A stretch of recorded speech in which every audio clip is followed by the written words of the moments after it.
ఓం శ్రీ సాయిరాం. శ్రీ గురుదేవదత్త. శ్రీ సమర్థ రామదాస విజయము అధ్యాయము 44. ఓం గం గణపతయే నమః.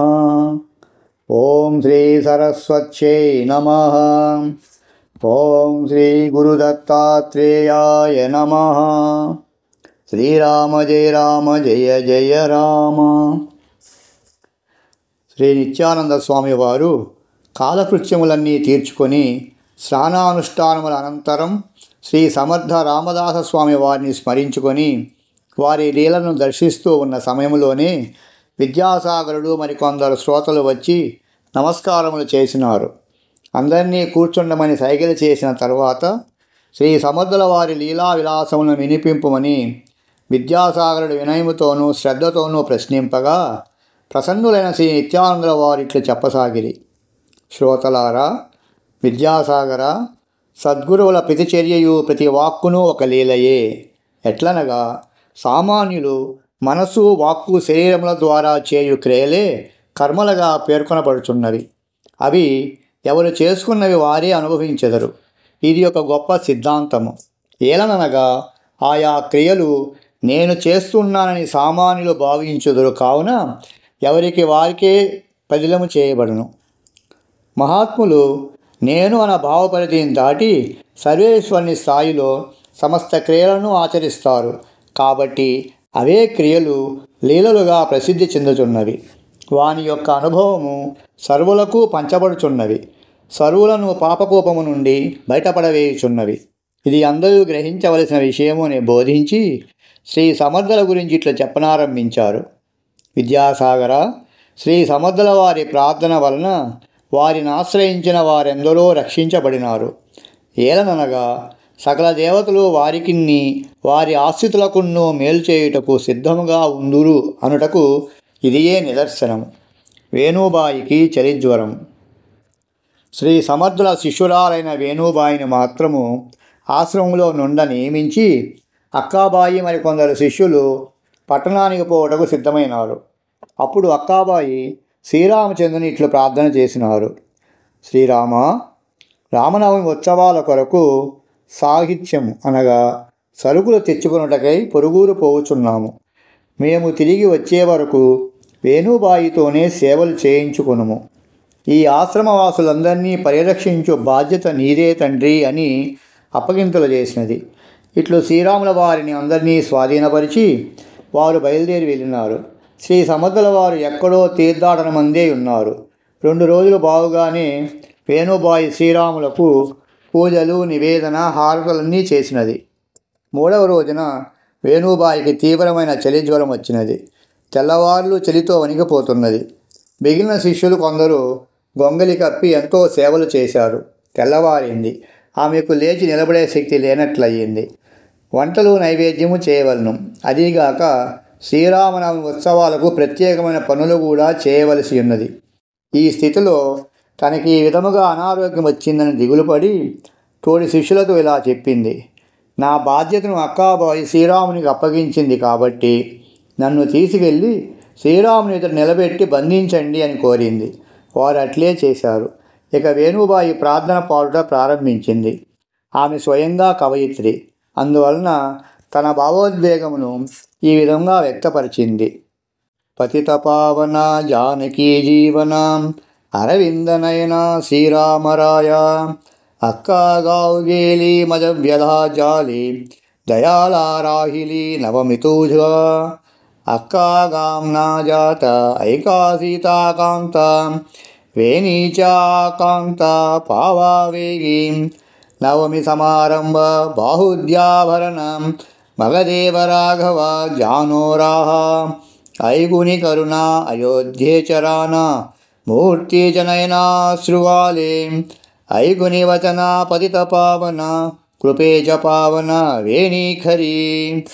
ఆమె తన స్థితిని వివరిస్తూ వేగమే ఆరోగ్యాన్ని ప్రసాదించమని, శ్రీరామనవమి కార్యక్రమాలు చక్కగా జరిపించుకోమని, తన పైన అక్కా ఉంచిన బాధ్యతలను నిర్వహించేందుకు శక్తిని ప్రసాదించమని కోరుతూ దీనాదిదీనంగా వేడుకున్నది. ఆమె పాడేటప్పుడు కన్నుల వెంట నీరు కార్చింది. శ్రీరాముల కన్నుల నుండి కూడా నీరు వచ్చినది. క్షణాలలో ఆమెకు జ్వరమైతే తగ్గింది. ఆమె వెనుక శ్రీ సమర్థులు నిలిచి ఉన్నారని ఆమె గ్రహించలేదు. ఆమె యోసురాలై ఉండగా శ్రీ సమర్థులు ముందుకు వచ్చి గంభీరమైన కంఠస్వరముతో, ఏమీ వేణుబాయి, మా వద్ద నేర్చుకున్నది ఇదేనా? ఈ పనికిరాని దేహానికి వెదగలిగితే దేవుని ఇబ్బంది పెట్టుడు సబబేనా? ఇదే శిష్య లక్షణమా అని గర్జించారు. ఆమె కట్లు ఇప్పండి అని మిగతా శిష్యులను ఆదేశించారు. వేణుబాయి తటాలను శ్రీ సమర్థుల పాదాలపై రాలి, క్షమించాలి గురుదేవా, నాకు ఈ దేహంపై మోహం కాదు, శ్రీరాముని సేవకు లోపం కలగరాదనే ప్రార్థించాను అని క్షమాపణలు చెప్పగా వారు శాంతించి అందరికీ ఈ విధంగా బోధ చేశారు. హనుమంతుల వారు ఒక ప్రతిజ్ఞ చేసి ఉన్నారు. ఇహలోక సంబంధ విషయములకు శ్రీరాముని ఎవ్వరూ ప్రార్థించ పనిలేదు. కష్టాలు కానీ, ఈతి బాధలు కానీ, గ్రహబాధలు కానీ, ఆదిభౌతిక, ఆదిదైవిక, ఆధ్యాత్మిక తాపముల నివారణకై కానీ, సిరి సంపదల కొరకు కానీ మీకేది అవసరమైనను నన్ను కోరండి, నేను సమకూరుస్తాను. ఒక్క మోక్ష ప్రాప్తి కొరకైతే మాత్రమే శ్రీరామచంద్రుని ప్రార్థించండి అని చెప్పారు. భక్తులైన వారికి, భక్తులు కాని వారికి కూడా హెచ్చరిక చేసి ఉన్నారు. అందుచేత ఈ తుచ్చమైన శరీరమును కలిగిన బాధలను శ్రీరాములకు మొరపెట్టవద్దు. నీ గురువు దగ్గరలో లేరు అను భావము నీకు కలిగింది, కానీ సర్వత్రా ఉన్నట్లు ఎప్పుడు గ్రహించుతావు అని ప్రబోధించారు. ఇంకెప్పుడు ఇలా చేయనని ప్రార్థించింది వేణుబాయి. ఆమె తప్పు తెలిసింది. మరొక్కసారి పాదస్పర్శ చేసి క్షమాపణలు చెప్పింది. శ్రీ సమర్థులు ప్రసన్నులైనారు. వేణుబాయి తనలో తాను ఇలా అనుకున్నది, ఏది జరిగినా నా మంచికే. జ్వరం రావడము, ప్రార్థించడము, ఆ ప్రార్థన తప్పు అని సద్గురువు తెలపడము, ఈ సంఘటనలన్నింటికీ కారణం నాలోని అహం నిర్మూలించటకే జరిగినవని తెలియవచ్చింది. మరో ఘటన వేణుబాయి కనువిప్పు కలిగించినది, వినండి. ఒక్కొక్కప్పుడు శ్రీ సమర్థులు పంక్తి భోజనం చేస్తారు.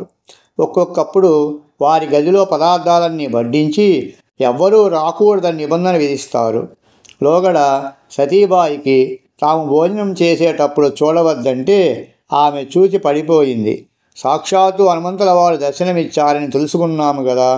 అలాగే ఒకసారి నిబంధనను ఉల్లంఘించి పొరపాటున ఒక పదార్థం మర్చిపోయినామే అని వేణుబాయి ఆ పదార్థాన్ని గురుదేవులకు వడ్డించాలని గది తలుపులు తీసుకొని లోన ఉన్న ఆ మూర్తిని, ఉగ్రస్వరూపుడైన హనుమాన్ని దర్శించింది.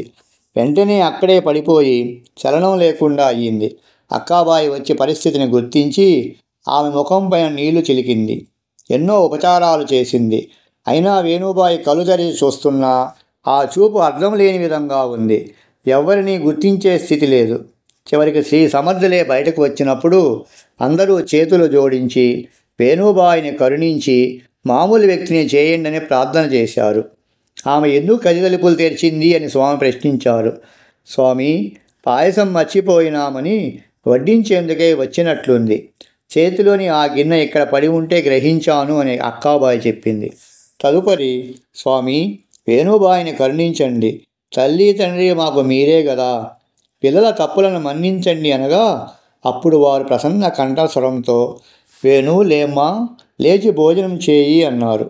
వేణుబాయి లేచి కూర్చొని అందరినీ చూచి నాకేమైంది అని ప్రశ్నించింది.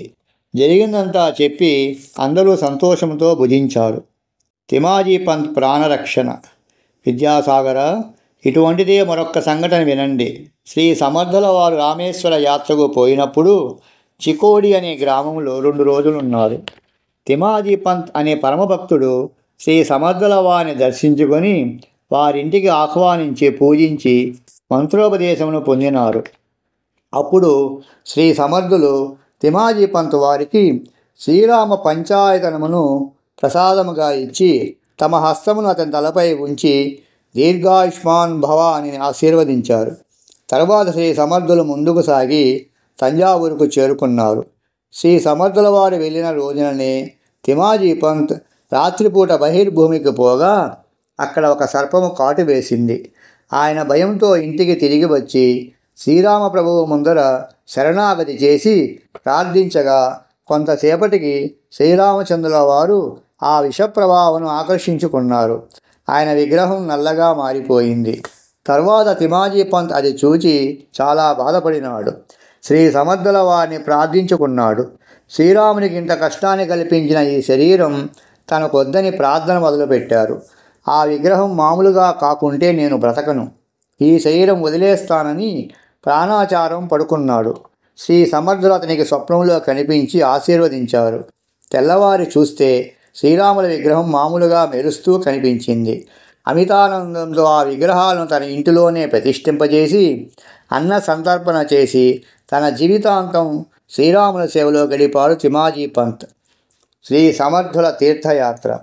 ఒకసారి శ్రీ సమర్థుల వారు కొందరు శిష్యులను వెంట తీసుకొని రామేశ్వర యాత్రకు పోవుచున్నానని తెలపగా శివాజీరాజు కొందరు పరిచారకులను సంభారములను సమకూర్చి సకల ఏర్పాట్లు చేసినారు. తంజావూరులో తన తమ్ముడైన వెంకోజీకి ఆశీస్సులిమ్మని కోరినారు. వెంకోజీ రాజునకు కబురు వేగుల ద్వారా వారి ముందుగా తెలియజేశారు. శ్రీ సమర్థుల వారు తంజావూరు వస్తున్నారని తెలియగానే శివాజీ తమ్ముడు వెంకోజీ రాజు అనగా షహాజీ రెండవ వారి కొడుకు శ్రీ సమర్థుల వారికి ఘనమైన స్వాగతం పలుకుటకై మన్నార్ గుడి వరకు ఎదురొచ్చి ఉత్సవ లాంఛనాలతో తోడ్కొని వచ్చి ఆదర సత్కారాలు చేశాడు. తన అన్నగారి గురువుగా అందరికీ పరిచయం చేసి వారు కొన్ని దినములు ఇచ్చట ఉండవలసిందిగా కోరి నివాస వసతి చేసినారు. ఆ సేవలను స్వయంగా తానే చూస్తానని చెప్పారు. ఆ రాజ్యంలోనే శ్రీ అయ్యప్ప దీక్షితులని ఆంధ్రుడు ఒక ఆయన ఉన్నారు. ఆయన వెంకోజీ రాజాస్థానములో రాజగురువుగా ప్రవర్తిల్లుచున్నారు. ఇప్పుడు ఈ సమర్థుల వారు వచ్చినందుకు తనకు మర్యాదలు తగ్గిపోతాయేమోనని భయం పట్టుకుంది. అంతేగాక శ్రీ సమర్థుల వారి శక్తి సామర్థ్యాలన్నీ వెనికిడిలో ఉన్నాయి.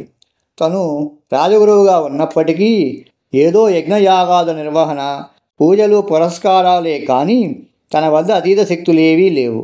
కాబట్టి ఈయనను ఎలాగైనా త్వరగా పంపించేయాలని సంకల్పించుకున్నాడు. అంటే ఇది ఒక విధమైన ఈర్ష్య లేక అసూయ వంటి గుణమే. ఒక రోజున సభలోనే దీక్షితులు అనేక మంది విద్వాంసులుండగా శ్రీ సమర్థుల వారిని కించపరచాలనే భావంతో, గురువర్య, తమ ఆశ్రమంలో స్త్రీలు కూడా ఉంటారట, సాధువులకు స్త్రీ సాంగత్యం దోషమని శాస్త్రవాక్యం ఉన్నది, దీనికి తమరేమంటారు అని ప్రశ్నించాడు. శ్రీ సమర్థులు ఇలా సెలవిచ్చారు. దీక్షితుల వారి ప్రశ్న చాలా మంచి ప్రశ్నే. సందేహములు వచ్చినప్పుడు వాటిని తీర్చుకోవాలి. లేకుంటే ముందు ముందు అవి ఆధ్యాత్మిక ప్రగతి మార్గాన్ని మూసివేస్తాయి. భగవంతుని సృష్టిలోని రూపాలే స్త్రీ మరియు పురుష రూపాలు. పరమాత్మకు పురుషుడని, పరమాత్మ యొక్క సృష్టి సంకల్పములకు సహకరించే శక్తికి స్త్రీత్వమును ఆపాదించి ప్రకృతి అని నామకరణం చేశారు ఋషులు. ప్రకృతి బహిర్గతం కాని సమయమందు పరమాత్మలో లయమయ్యేలా ఉన్నది. ఈ రెండూ విడిపోకముందు పరమాత్మయని పరబ్రహ్మమని చెప్పబడింది. ఆ పరమాత్మ యొక్క అంశమైన ఆత్మయే ప్రతి జీవునిగా అనగా స్త్రీగానో పురుషునిగానో ఆకారాన్ని ధరించింది. కానీ అది మాత్రం నిరాకారమేనని అందరికీ విషదమే. ఈ కీలకం తెలిసిన వారికి ఆకారాలతో పని ఏమున్నది? అదీనుగాక పురుష రూపమునందైనా స్త్రీ రూపమునందైనా ఆత్మ తప్ప ఇతరమంతయు ప్రకృతి అనే చెప్పబడి ఉన్నది. ప్రకృతి అనగా గుణయుతమైనది, నిర్గుణమైనది పరబ్రహ్మము. ఇది తెలుసుకున్నటకై ఏర్పడినదే దేహం. దేహీ దేహముల సంబంధము ఎరుగవలను. సహజముగా పురుష శరీరమునకు బలము, తేజము, పౌరుషము, నిష్ఠ, జ్ఞానము, స్థైర్యము, ధైర్యము, శౌర్యము కలిగి ఉన్న కారణంగా అహంకారము స్వభావ సిద్ధముగా ఉంటుంది. స్త్రీ రూపమునకు లాలిత్యము, సౌకుమార్యము, సౌందర్యము, వినయము, విధేయత, వినమ్రత, శ్రద్ధ, సహనము, ఇతరులకు మేలు చేయుట, సేవ చేయుటలో సంతోషము, ప్రేమతత్వము, తెగువతనము, పట్టుదల, చంచలత్వము అనునవి సహజ లక్షణములుగా చెప్పబడినవి. ఈ విధములైన రెండు రూపముల సృష్టిని భగవంతుడు ఏర్పరిచిన కారణము నరసి రెండింటిలోనూ గుణజాలమును సమన్వయపరచుకొని సంసారమునందు సుఖించువారు ధన్యులు. సాధారణ వ్యక్తులని వారి పేరు. వీరి తత్వమును తెలుసుకొని భగవదాజ్ఞను మాత్రమే అనుసరించుచు సర్వత్రా పరతత్వమేనని సమదర్శనం చేయువారు సాధు పురుషులు. సాధువులకు స్త్రీ సాంగత్యం తగదన్న వాక్యము సత్యమే. దాని అర్థమేమనగా సాధు పురుషులు మానసికంగా స్త్రీ రూపమును స్మరించరాదు, వాక్కుల ద్వారా స్త్రీల యొక్క రూప లావణ్యమును వర్ణించరాదు. అట్లు చేసిన వారు పతనముందుదురు. సాధారణ వ్యక్తులైనను తన సహధర్మచారిని యందు మాత్రమే అనురాగము కలిగి ఉండవలనని శాస్త్రము చెప్పినది. అట్లుగాక పరస్త్రీలను మానసికంగా కానీ వాక్కులతో కానీ స్మరించినచో పతనము తప్పదు. సామాన్యులకు ధర్మపత్ని తప్ప మిగిలిన స్త్రీలందరూ సోదరీ సమానులుగాను, మాతృ సమానులుగాను, పుత్రికా సమానులుగాను భావించుట సల్లక్షణము.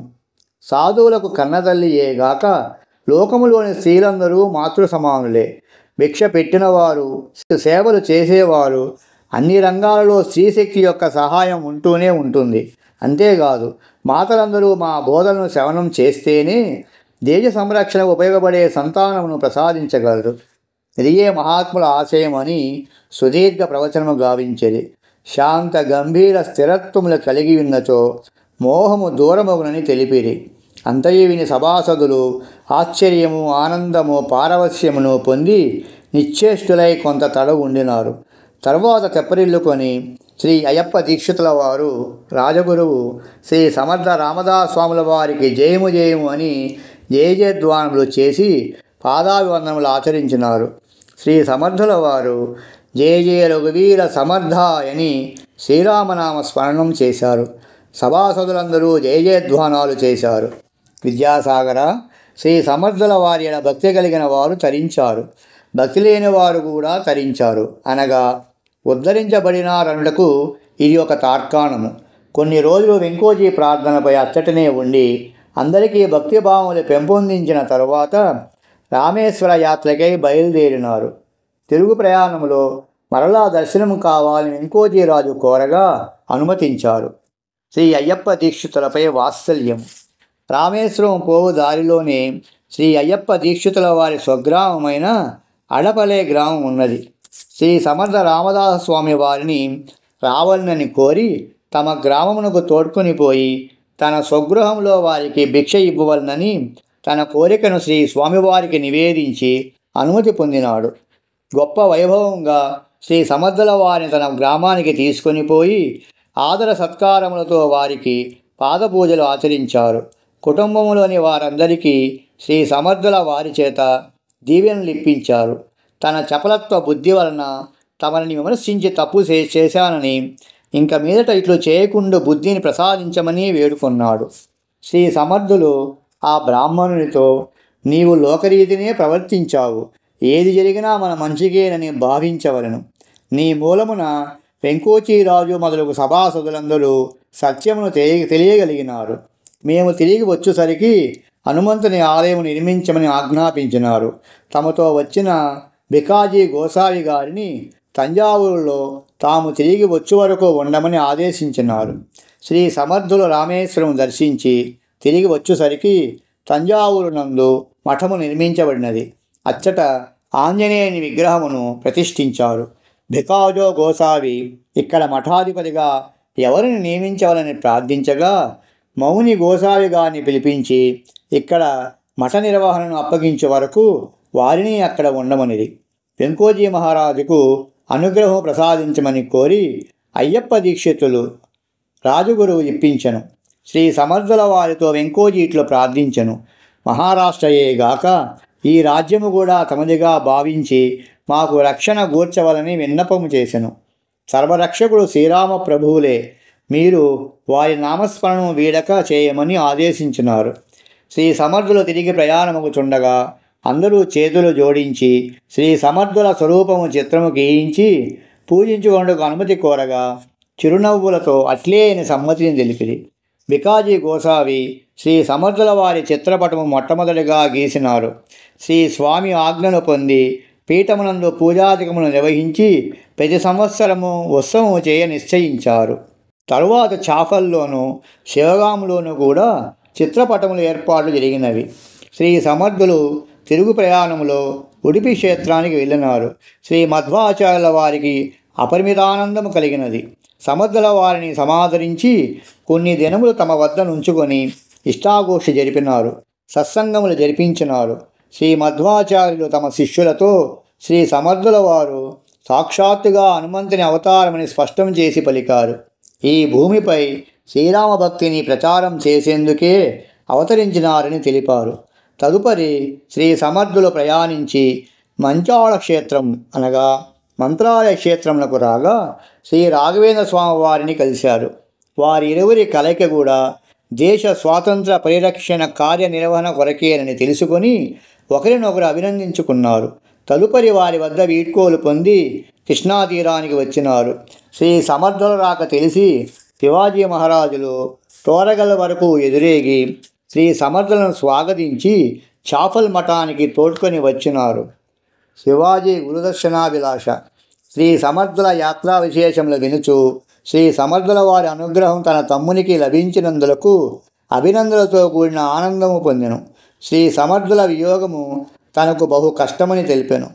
ఈరోజు దర్శనము పొంది తనకు అపార బలము కలిగినదని పొంగిపోయెను. చాఫల్లో గురు సన్నిధిలో 2 రోజులు ఉండుటకై అనుమతిని కోరెను. తర్వాత శివాజీ గురువు అనుమతి పొంది రాయగడుగు బయలుదేరిపోయెను అని తెలిపి శ్రీ నిత్యానందుల వారు జయ జయ రఘువీర సమర్థ అని నామస్మరణము చేయగా అందరూ జయ జయముని పలికిరి. జయ జయ రఘువీర సమర్థ, శ్రీరామ జయ రామ జయ జయ రామ.